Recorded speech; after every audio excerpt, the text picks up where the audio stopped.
Hey, what's going on, everybody? It's Matthew.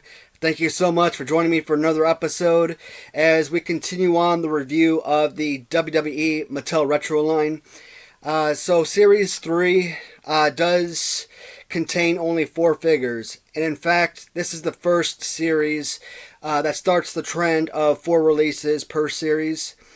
Now, Series 3 is also the second release in 2017, and in my opinion, Series 3 also has possibly the worst setup of action figures. It all starts with folks that I really don't know anything about. Again, they're more modern day wrestlers. Now, some of them, like Goldberg, you'll find in this line. Yeah, pre 2000, sure. But I never really watched Goldberg in WCW. And even in WWF, he had this huge push as well. Not really anybody that I really followed. He probably entered WWF, well after I stopped watching. So he is a well-known name. A lot of these guys are, modern day superstars. They're just not anybody that I followed during my time of, watching wrestling. Even though I classify this as possibly being, if not the worst, at least one of the worst series, it's not just because of the fact that I don't really know anything about these wrestlers. It's also the action figures. Now, 2 out of the 4 are phenomenal figures, and the other 2 are just pure trash.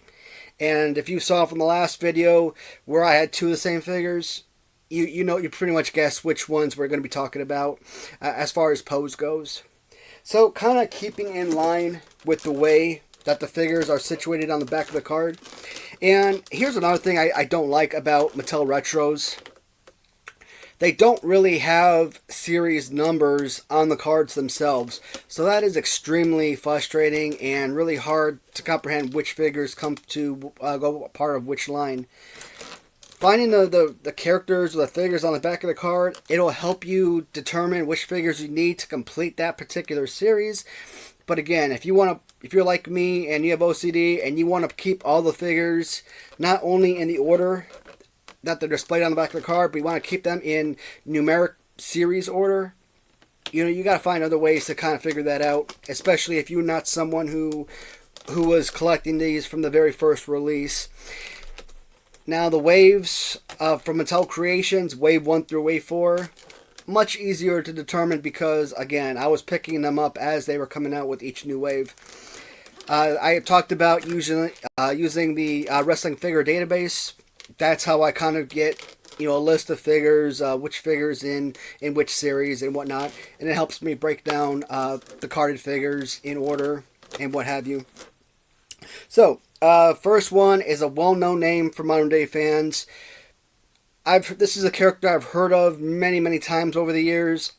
I've never actually seen him wrestle because, again, I wasn't watching during the era that he was, a WWE superstar. And we are talking about Seth Rollins. One of the things I mentioned throughout these reviews of the Mattel Retros, there's a certain era, a certain generation that I care about as far as characters. And, we're talking probably 80s, early to mid-90s wrestlers. Maybe a few from the latter half of the 90s that I care about. But when you start mixing in these, post-2000 wrestlers, etc., I don't like that. The good thing about this particular series is that at least their majority of them are new generational wrestlers. So you're not really mixing a whole lot in there. Not really. Minus Goldberg. But again, not anybody I followed. So I kind of feel like he is more equipped to fall under the new generation umbrella. Seth Rollins, I mean, it looks aesthetically, it looks fine, but what do I talk about? One of, if not possibly the worst action figure ever created. And I used to think that, and if I were to do my review of, my top 10 worst action figures again, the first time I did that, I had the LJN Rick Rude on there. Reason Rick Rude was on that list is because his arms are basically right at his side. He's kind of, his hands kind of like in his front pants, kind of holding him in right. His arms are basically kind of glued to his side a little bit. It's an unplayable figure. And you look at like the Ron Simmons Galoob figure, where, you know, he's got his arm up where he could drop an elbow, but the other arm is fused to his chest, right? So another unplayable figure, but at least he's got like an elbow drop. So that is at least some feature that he can do as far as fighting capabilities. And today, I really like the look of the Rick Rude figure. I'm one of those odd people who actually enjoy it, even though I would prefer a better pose. This right here, you think with the arms out a little bit that this would actually be a serviceable wrestling figure, but it's really not. His arms are in so super close that you really can't do anything with it. If you've seen the Random Treasures Ivan Putski LJN custom, you know, he's kind of, you know, with his hands inward, and it's an unplayable figure. When I finally get to the Random Treasures review video that I'm planning on, one of the key points I'm going to make is, think about it. These are rubber figures, talking about LJNs now, and they're with any action figure, the sole purpose is play. If you're an adult collector, or if you were like me as a kid when I collected Power Rangers, I never played with my Power Ranger toys, but I collected them. I enjoyed, you know, having them on the shelf for display. You know, you could be a child collecting wrestling figures and not actually playing with them. You know, to each his own, right? But at the end of the day, they're toys. They're intended for play, and when you create these figures with these terrible play poses, you're not creating statues. So when I look at something like this, it kills me, because this is a horrible all-around figure. You kind of stick with that little indentation, not indentation, but that little protruding, I don't know what that is, but, you know, Hasbro has so many of these figures. Only difference, the head doesn't pop up, which it does on Hasbro.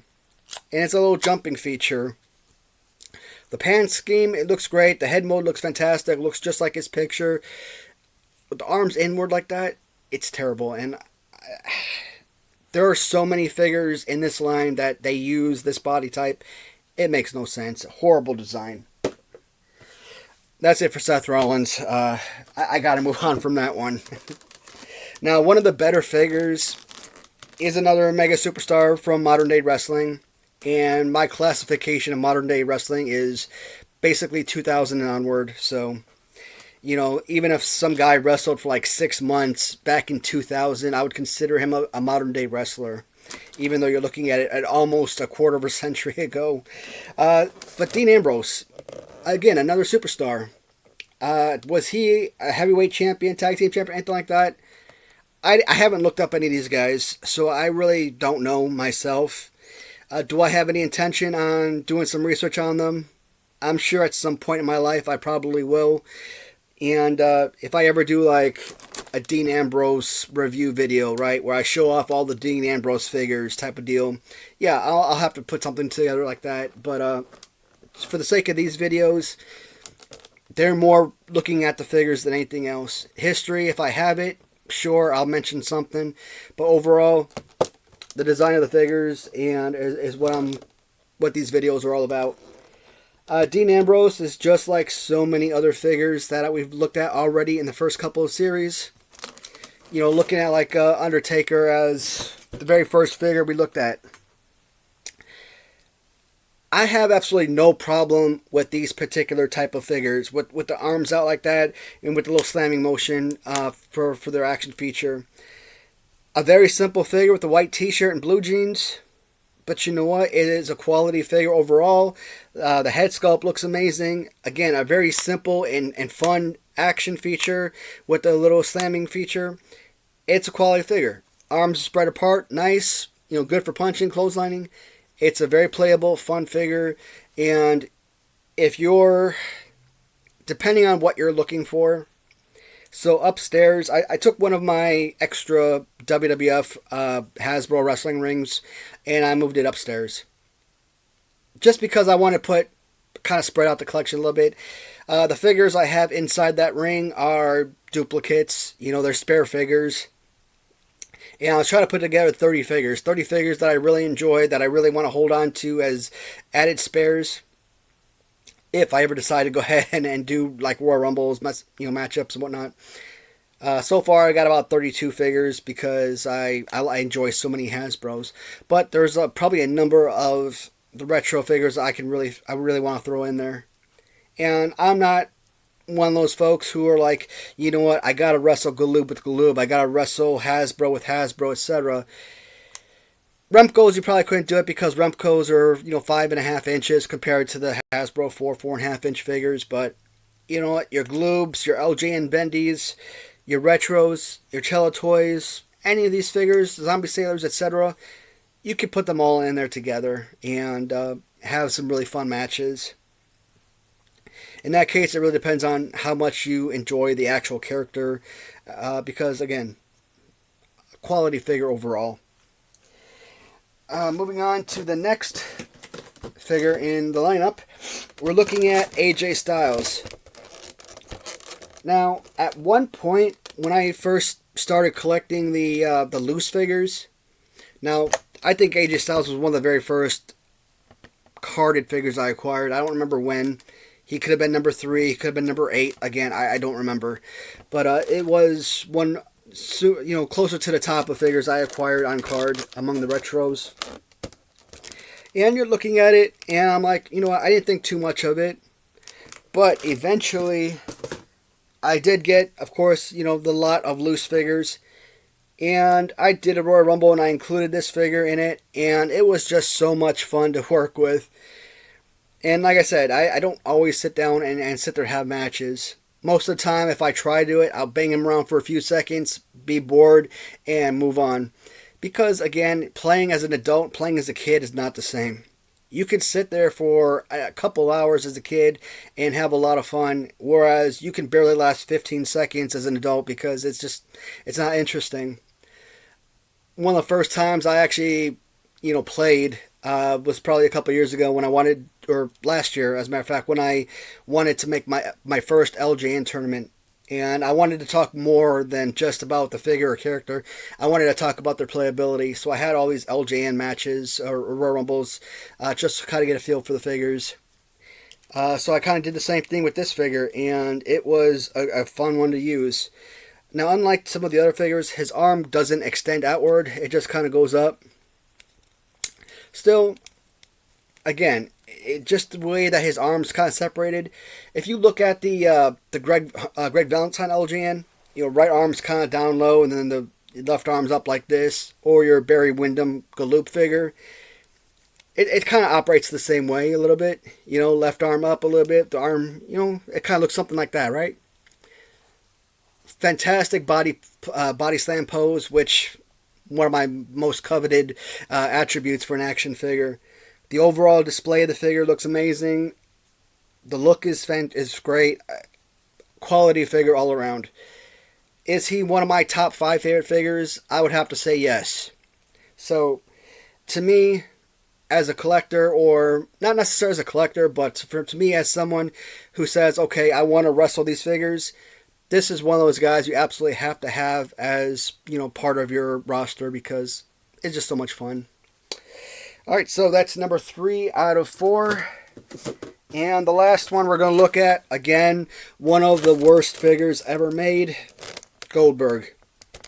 Makes no sense to give these figures this type of body pose. And one other thing I've noticed in the first several series that you don't get in later series, these little Mattel retro stands. And I think in the past, you used to, when you open these up, they came with like little apps or something you could download. I don't know a lot about that because I never actually used them. And let me see if any of these others have any of that information. Because you see like these yellow stickers, but I'm not really sure what that's all about. It says download on the App Store and get it on Google Play, so I don't know exactly what you're supposed to do on those apps. If I was a kid and I opened and I had a cell phone and I was playing with these, I probably wouldn't have done anything with those apps anyways. Pointless in my opinion. But the Goldberg, Sting, Triple H, Seth Rollins. Alright, we're 3 series in, and that's, so 3 series, 16 figures thus far. We've looked at 6, 6, and 4. And out of 16 figures, already 25% of them are this body type. How can you take the worst figure ever and make it in part of 25% of the first set of figures you create? And there's still more to come. There's plenty more to come with this type, and it's terrible. Absolutely despise it. So, Goldberg. The only thing I know about Goldberg, I saw him in I think the movie was called Santa Slays or something. So, he played like a serial killer Santa Claus, which was a really fun movie. And if I'm not mistaken, I believe Emily DeRaven was in there. She was one of the aliens from Roswell, the original Roswell series. The only other thing I know about him, he's credited as ending Bret Hart's career in WCW. Basically drop kicked him, kicked him in the back of the head, gave him a concussion, and basically didn't really allow him to wrestle professionally anymore. I mean, unless he wanted to die. Goldberg was also one of those characters who had one of these super long reigns of going undefeated.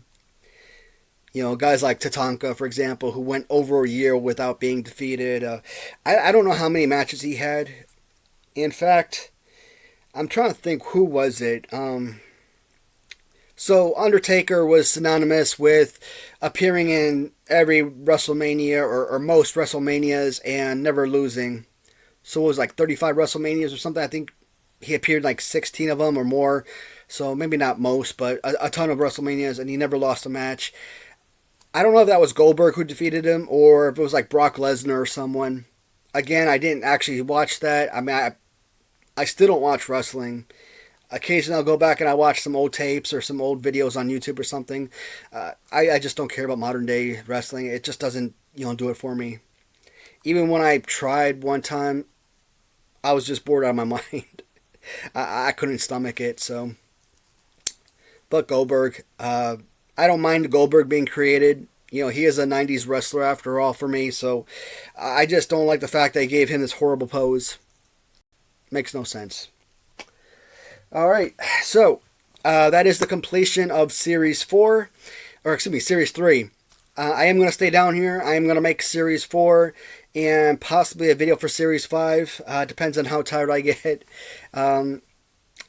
So I know in the first video I said I was going to post the video every day, but I don't think that's going to happen. I think every other day will be fine. And if I keep making these videos, several videos in a day, on back-to-back days, I'll be able to complete the entire line in about 4 or 5 days. And if I post one video every 2 days, that'll be fine. That means we'll get it done in just over 3 weeks. All right, so guys, thank you so much for watching. As always, please let me know if you have any questions or if you have any answers to some of my questions, because there are quite a few few key notes in there that I wasn't sure about. The Undertaker example as being one of them. Who did he lose to? It may have been Brock Lesnar, but for sake of argument, I'm going to say Goldberg, because for whatever reason, Goldberg's kind of popping up in my head. Alright, so that's it for now, guys. I'll be back with Series 4 and continue this trend of Mattel Hasbro or Mattel Retro review videos. Thanks, everybody.